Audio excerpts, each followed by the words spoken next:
Cassandra, how are you? Ooh. Where you been?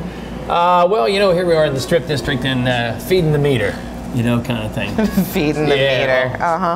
So, well, thanks for joining me. Well, yeah. To an event you invited me to. Thanks for showing up. It's hard to be 45 minutes late for something like this. I apologize. Well, here we are at the Beer Hive in the Strip District, which, by the way, has awesome wings. You have to come down, maple bacon. I mean, they got the whole thing here. So, and beer and what else? And I see you've already helped yourself to a beer. Yes, full pint. Yeah. My fave.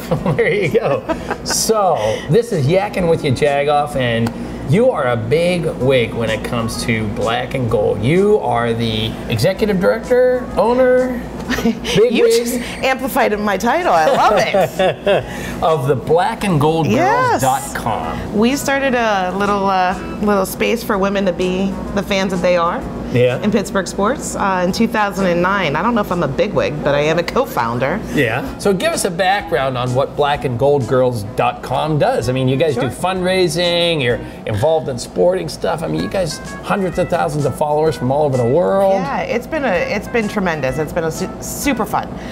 In 2009, we were hanging out, drinking some margaritas on my cousin's back porch. And he said, wouldn't it be cool if we had a place where we could identify, unite, and activate the female fans who love Pittsburgh sports? And we were like,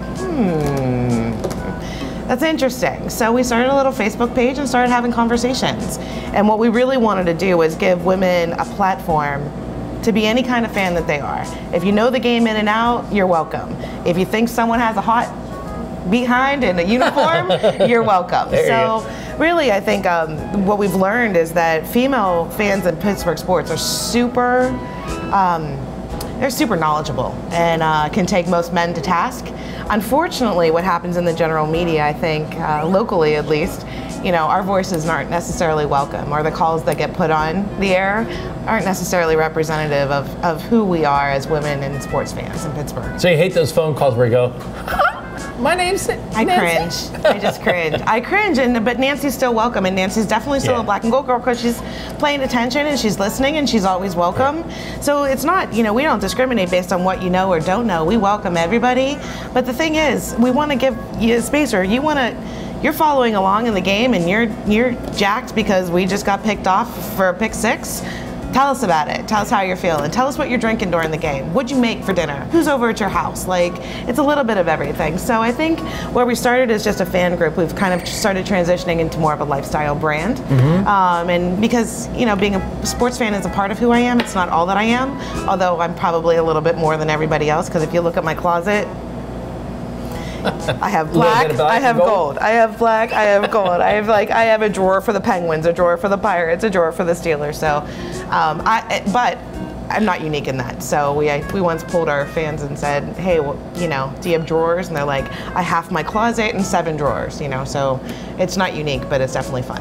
You remind me of my good friend Liz Evans. She is like a sports crazy now. She's mainly focused on football, but I mean, she has like 5 fantasy teams. She's chucking and jiving. Yeah. It boggles my mind. It's like, to me, it's like high school chemistry. I'm still confused by it. You don't like football? I love football. I just don't get all that craziness. So, you know, I mean, she knows it.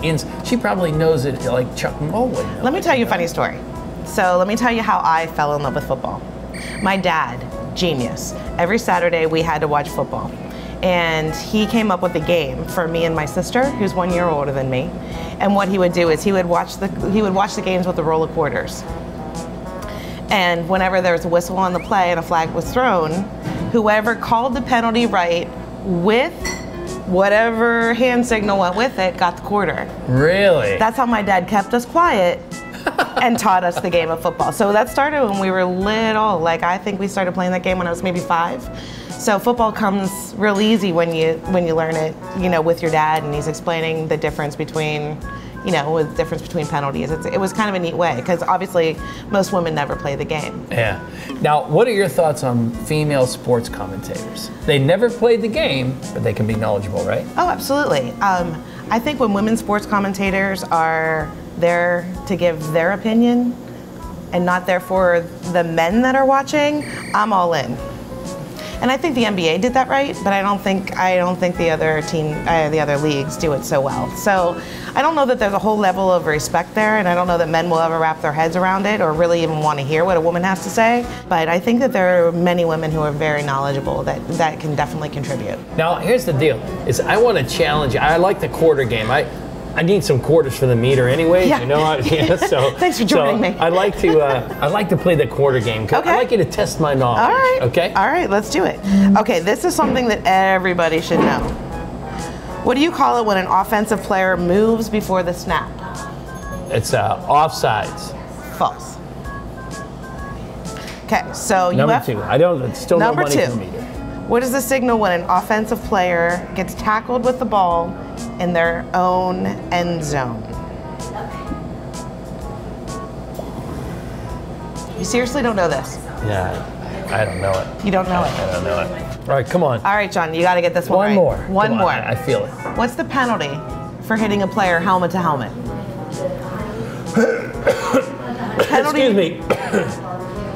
The penalty for helmet to helmet. Yeah, John, it's all the rage. Everybody's talking about this. Everybody knows what this is, John.